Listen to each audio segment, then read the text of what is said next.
Okay, so earlier today we went to see Paddington. Whoa. 30% of all shitty reviews start with Billy's shitty face.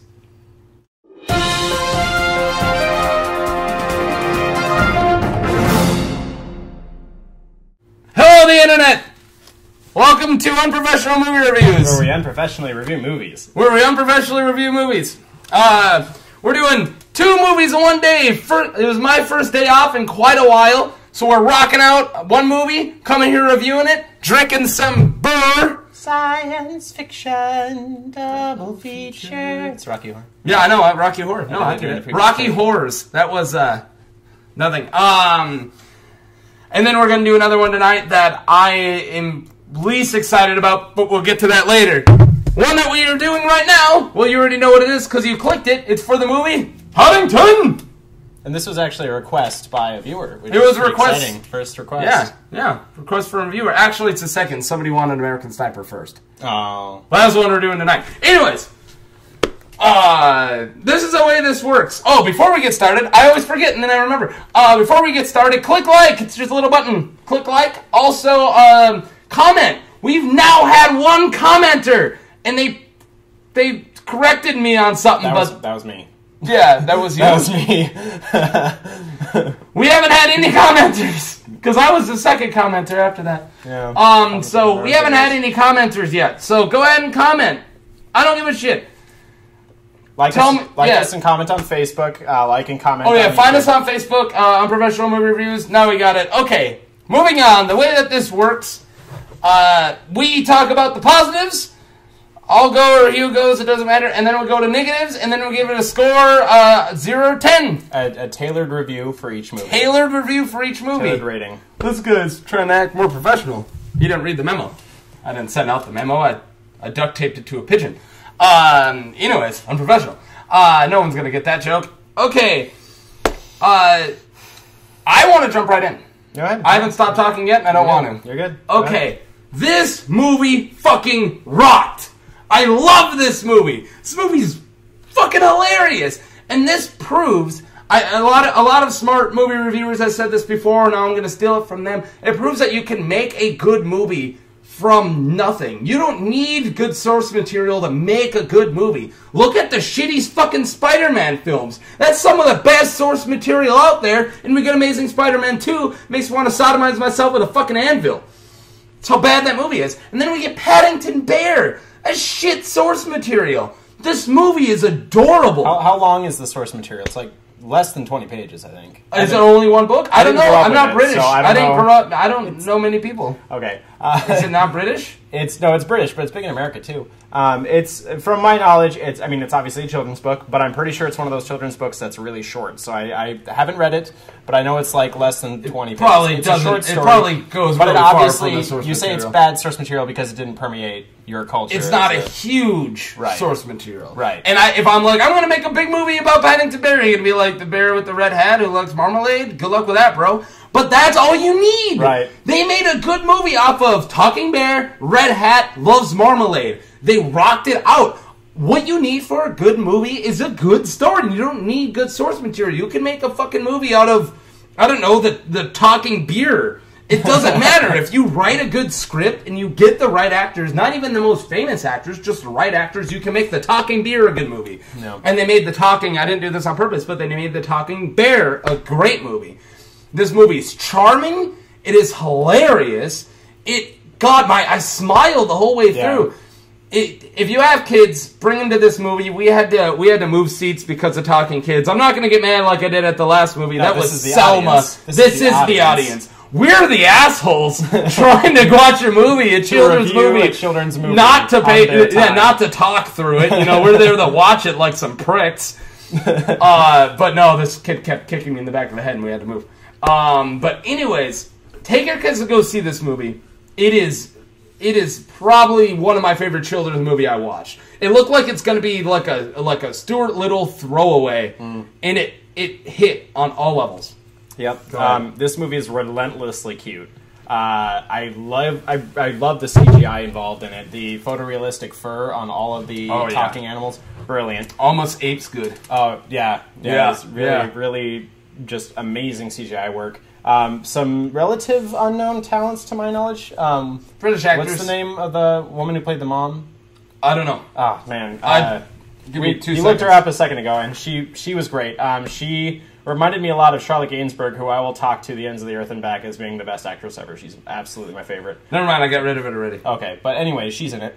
Sally Hawkins. Sally Hawkins. Yeah, cute British mom. Yeah, great, fantastic. I even like the dad, even though I didn't like him initially. I think he's in Sherlock. I'm not sure, so we're going to bypass that one. Maybe. British actors. There are lots of great British talents in this from all kinds of major franchises and some smaller franchises. There were a lot of surprise Mitchell and Webb characters. The guy who played Superhands, the guy who played the racist. The guy who played, he's more of a neo-Nazi than a racist in Peep Show. I haven't seen Peep Show. Well, he's in it. And there's also Jim Broadbent and Julie Walters from the Harry Potter series. They were fantastic. And there are some parts I'll get into my negative about their performances. And Nicole Kidman, also great. And the kids were even good. The kids were really good. Great child performances. Child actors were child actors. They look like every child actor you've ever seen. But they knocked them out. There was something charming about them individually. Yeah. Charming is a great word to describe this movie. No, this movie's charming. That's the word Charming to up go the with it. wazoo. This is charming, yeah. There was a uniqueness to it that I haven't seen since the very first time I saw Stuart Little. Yeah. There was something very singular about it that I hadn't really seen from any other movies. The first Stuart Little wasn't that bad, but it definitely didn't stand the test of time. Right. That's totally true. I don't think I've seen it after the theaters. I don't know anyone who said it was a must-own VHS. We're old. I don't have much specific for my positives. Though. Yeah, no, the movie in a whole. When there's this many positives that we don't have to pick it apart. I mean, it's the movie. We don't have to find these specific positives. They're just, it's all good. The voice, Ben... I don't remember. I can't remember his name, but the voice of Paddington was fantastic. Oh, fantastic! So many great moments, great timing. The comic timing was great. I know it was supposed to be Colin Firth, but they switched it. And I know you're happy. He doesn't like Colin Firth. I don't. I don't know. I nothing Colin Firth. He doesn't. I'll probably still see Kingsman though. I won't. We might review it, but I'm not really looking forward to that movie. Let's jump into negatives. I'll start negatives. Go ahead. Negatives. The antagonist of this flick is my least favorite part. Her motive initially does not make sense. A taxidermist going after a talking bear. What could that possibly gain this character? And I'm going to spoil it. She's a taxidermist. I already said that. But Don't spoil it too much. Okay, well, she's got a very strong personal motive that's not about fame or money or fortune. I was going to say, there's a personal motive. And you wouldn't think it's justified until she explains her backstory, which is kind of what you want, but you don't want it to come so far to left field the way it did in this movie. And that, to me, was a negative. I didn't really appreciate it. I also wasn't in love with some of the characters, the way that they were depicted on screen, the way that their shots were composed, and the takes that they chose to use for certain elements. Like, this movie has the worst reaction shots I've ever seen. When somebody makes a realization, like, there's a part where Nicole Kidman looks up and she goes, "Sabotage," and it's so cheesy and awful. It was so funny. It took me out of it because I was like, "That's the take they went with, really." And there's also a moment where Jim Broadbent he's like inspecting the hat, and then he realizes there's marmalade in the hat, and he goes, "Marmalade?"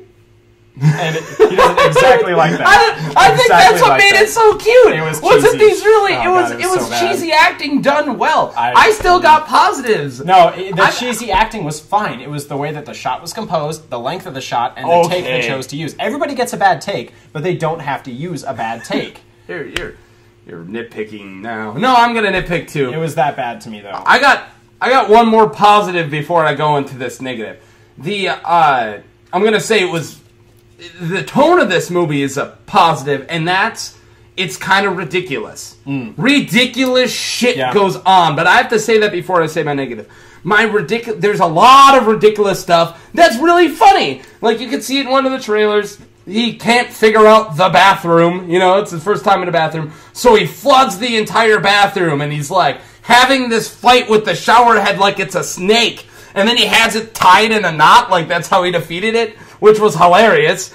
And then the bathtub is just floating in this water in the bathroom. That isn't reality. That isn't how things are. But you let it go for the comedy. And then it starts off with something like that, and then it keeps going and keeps going and keeps going to the point that they're doing these messed ups because he just fails at doing everything. And he'll do a fail where he falls multiple stories or does this or cracks his head and it really looks like it hurts. And he goes, oh, that kind of hit. You know, kind of just brushes it off. So you let it go. And you what's it called? Suspension of disbelief.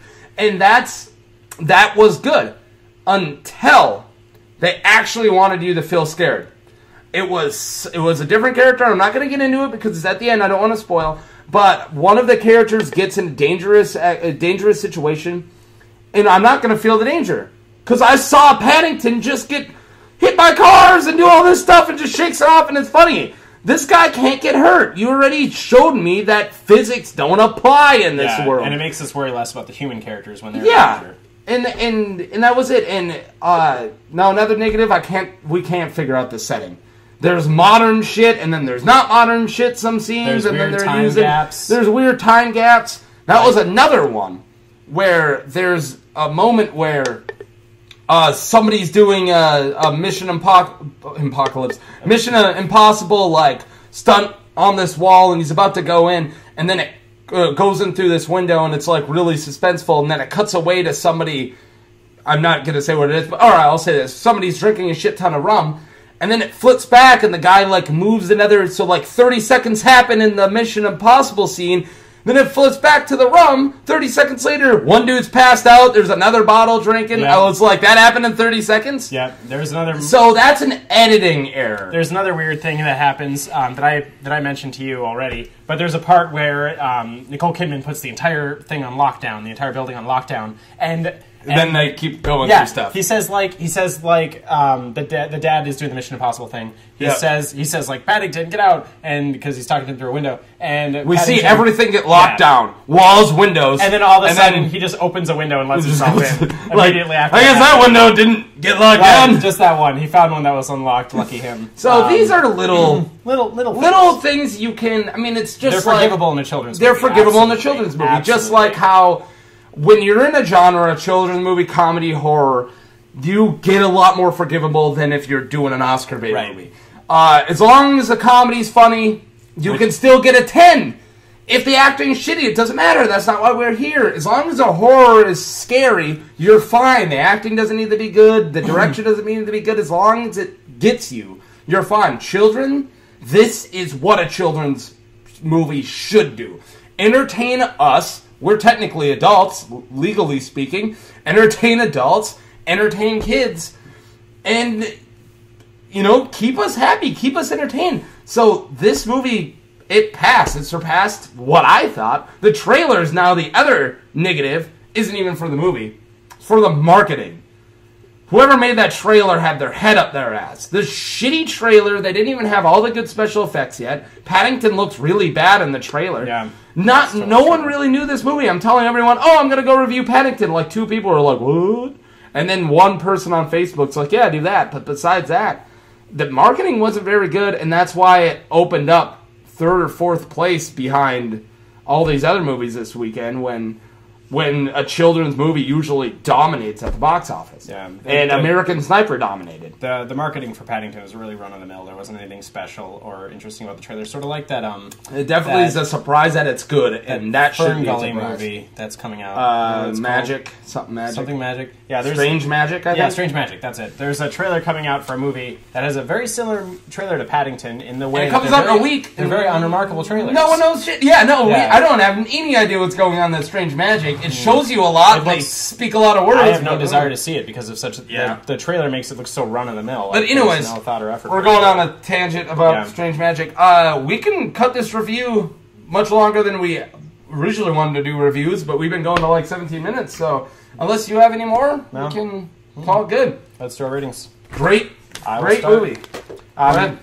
I'm giving this movie 7 out of 10 Jaws of Marmalade because it taps into something very deep in my nostalgia bone about what? Nostalgia bone? Yeah, my nostalgia bone.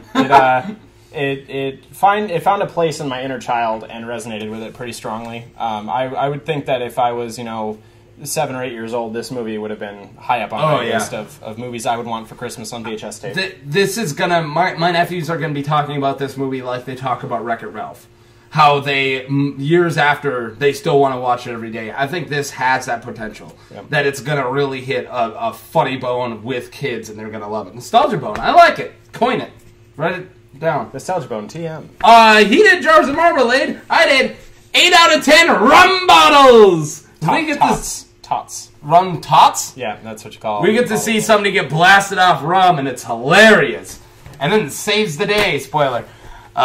Maybe. Scottish granny. Nope, we didn't. I wasn't going to say who. Don't care. Anything else? Like us on Facebook. Like us on Facebook. Like and subscribe on YouTube. Like and subscribe on YouTube. Be kind, rewind. Bye!